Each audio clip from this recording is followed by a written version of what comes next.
Всем привет! Как и обещали, переходим к матчасти, а конкретно к выборной системе в цитадели демократии, равенства и толерантности. Если на территории СНГ выборы это всегда народная комедия, то в США это целый сериал, который длится 1,5 года. Почетное звание кандидата в президенты еще нужно заслужить. Президентские выборы в Америке начинаются с процесса определения наиболее популярных претендентов на звание кандидата в президенты. Для этого по всей стране проводятся праймерис, первичные выборы, и кокусы, собрания партийных активистов. Прежде чем получить возможность сразиться за пост президента с лидером партии соперника, кандидат должен выиграть выборы внутри своей собственной партии.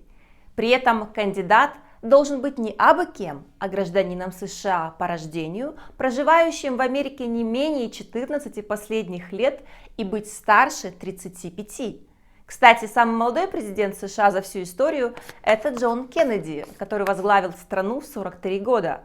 А действующий президент Дональд Трамп самый пожилой, возглавил страну в 70. У Шварценеггера, между прочим, из-за таких условий так и не получилось подняться выше губернатора Калифорнии, потому что он по рождению, к сожалению, австрийский гражданин, а не американский терминатор, если кто не знает. И у Обамы были проблемы с этим пунктом. В бытность президентом многие его обвиняли в рождении на территории Африки, но дело как-то замяли. На нынешних выборах праймерис и кокусы проводились с февраля до начала июня. Организацию праймерис на себя берут штаты. Голосование проводится как на президентских выборах, с бюллетенями, урнами, подсчетом голосов и так далее. Праймерис бывают закрытыми и открытыми. В первом случае право голоса имеют избиратели, заранее зарегистрированные в качестве сторонников какой-либо партии. Во втором голосовать могут все желающие. Существуют и другие варианты, в том числе смешанная система, при которой в одном штате партии используют разные типы голосования. Например, в Западной Вирджинии в ходе праймерис республиканской партии голосование по форме открытое, в то время как в демократической – закрытое. В ходе праймерис выбирается кандидат в президенты и кандидат в вице-президенты от каждой партии. Альтернативой праймерис являются кокусы. Формат кокусов предполагает, что члены партии собираются в школах, общественных зданиях и открыто голосуют за кандидата путем обсуждения и поднятия рук. За проведение кокусов платит партия.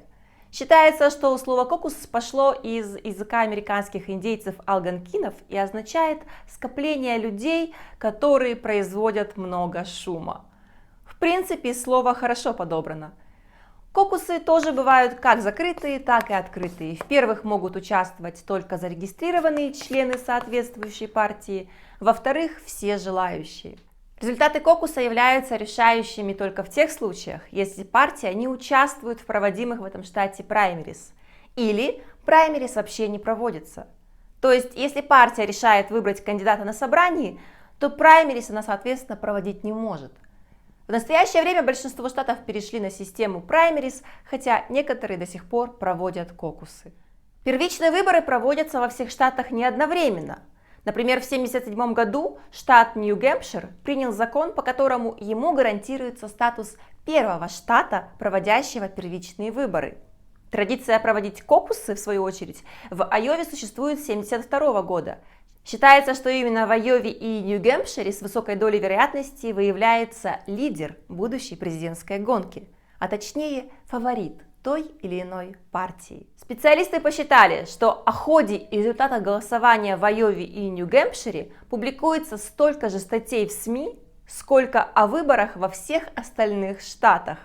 Бывает в США и супервторник, день, когда партии проводят праймерис и кокусы одновременно в нескольких штатах.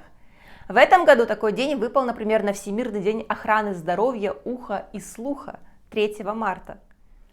Так что не пугайтесь в следующий раз, услышав эти непонятные слова.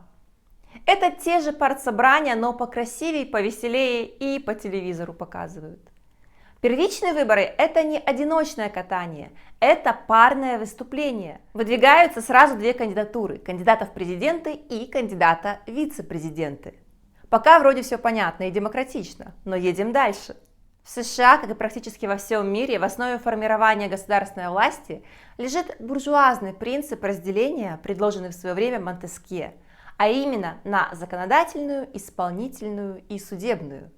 Чтобы разобраться в следующей стадии президентской гонки, стоит обратить пристальное внимание на Конгресс, высший орган законодательной власти, состоящий из двух палат – Сената и Палаты представителей.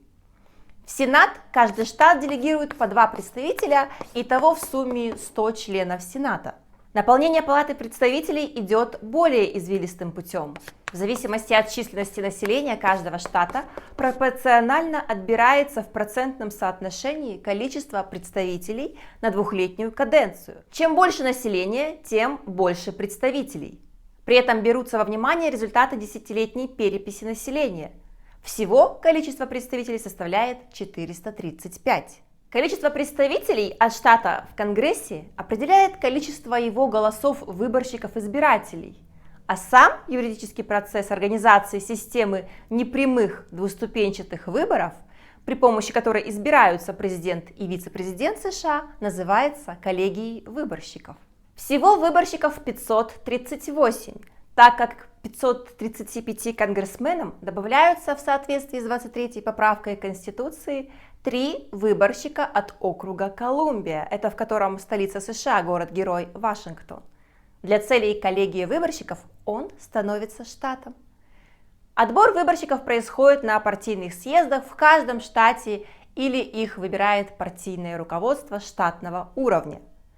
Традиционно, но далеко не всегда, в роли выборщиков выступают сенаторы и конгрессмены, популярные политики или люди, лично близкие к кандидату в президенты, естественно, бескорыстно и беспристрастно.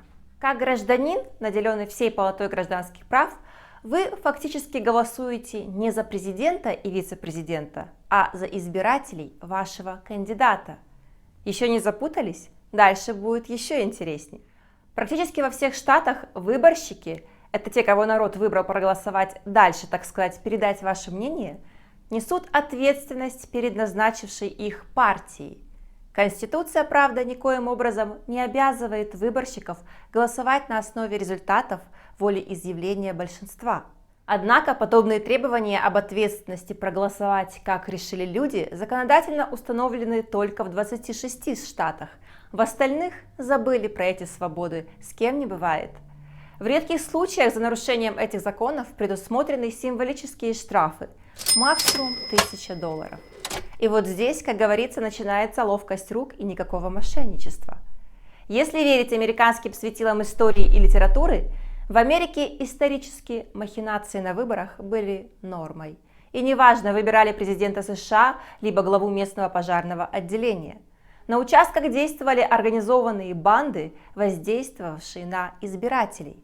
Они похищали людей, опаивали их алкоголем, заставляли ходить с участка на участок, голосуя за своего кандидата, либо политическую партию. Это было основной стратегией к победе на выборах. Все были в курсе всего.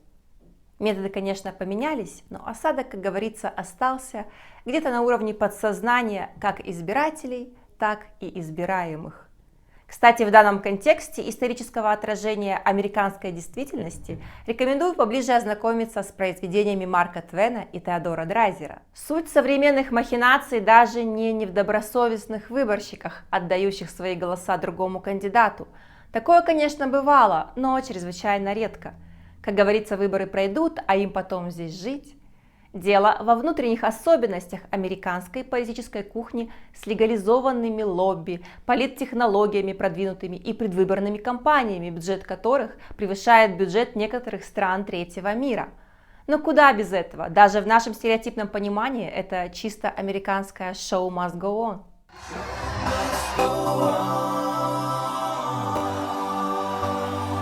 Но продолжим.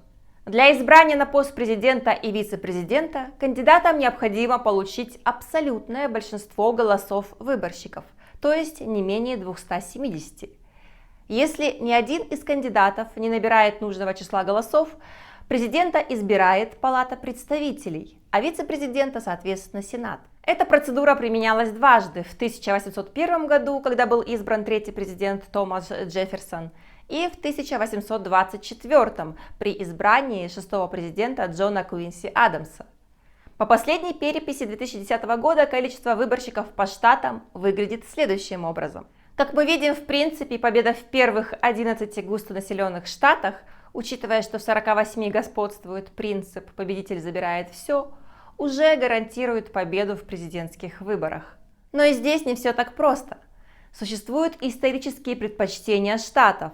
Например, Миннесота, Массачусетс и Калифорния всегда голосуют за демократов.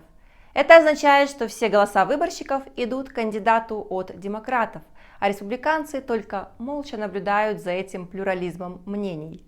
В Техасе и Аризоне все в точности да наоборот. Штаты даже принято делить на республиканские, демократические и колеблющиеся. Да, кстати, в самой демократической стране мира, где такой огромный выбор возможностей, прав и джинсов, с выбором партии как-то не густо. С 1852 года демократы и республиканцы попеременно побеждают на президентских выборах.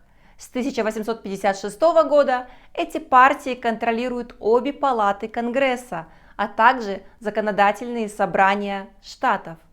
Кандидаты третьих партий набирают примерно 1-2% голосов. С начала 20 века лишь Теодор Рузвельт, баллотировавшийся в 1912 году от прогрессивной партии, получил второе место. За него проголосовало 27% избирателей и 88 выборщиков, обойдя представителя республиканской партии. В последующие годы повторить этот результат не удалось никому.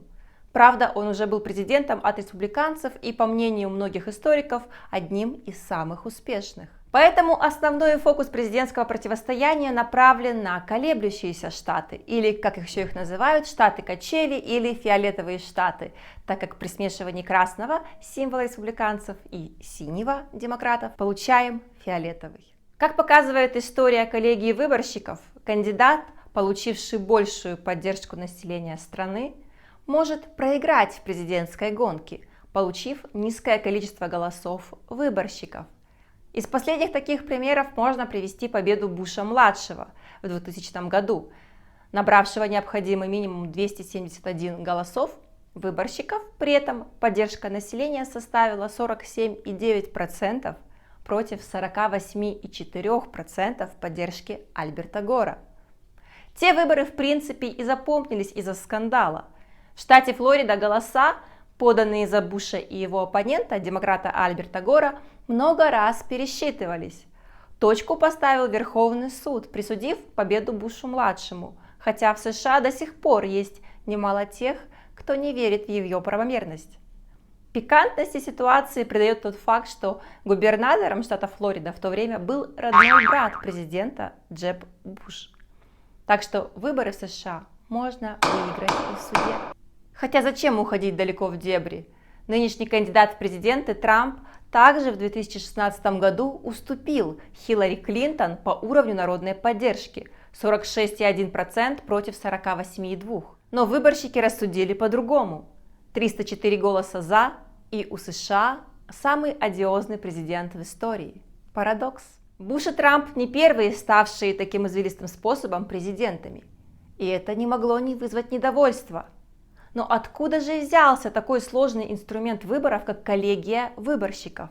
Отцы-основатели, создавшие Конституцию США и Институт выборщиков, демократию понимали в классической ее аристотелевской форме, используемой когда-то в городах-государствах Древней Греции.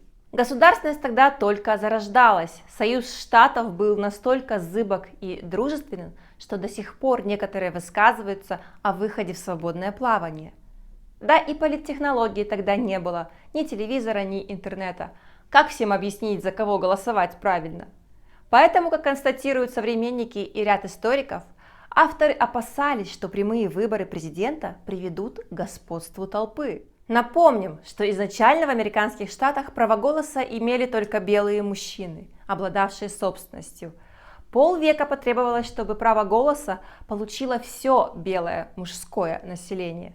Только в 1870 году право голоса получили афроамериканцы, а вот женщинам пришлось подождать до 1920-го. Конечно, условия выборов в США сегодня поменялись, и если верить соцопросам, большинство населения хотело бы избирать президента напрямую, настаивая на необходимости исключительно народного голосования. На это сторонники коллегии выборщиков парируют тем, что система двухступенчатых выборов олицетворяет дух американского федерализма. Не забывайте, что слово «state» переводится как «государство». В январе 2019 года в Конгресс были внесены предложения о поправках в Конституцию, заменяющих выборщиков на всенародные выборы президента и вице-президента. Но изменение Конституции Соединенных Штатов – дело хлопотное и не быстрое. В принципе, по позициям выборщиков по многим штатам заранее известны результаты. Кандидатам нужно только, как говорится, дожать. С учетом известных республиканских штатов, спорными в этих выборах остаются Висконсин, Мичиган и Пенсильвания, которые традиционно за демократов, с общим количеством 46 голосов выборщиков.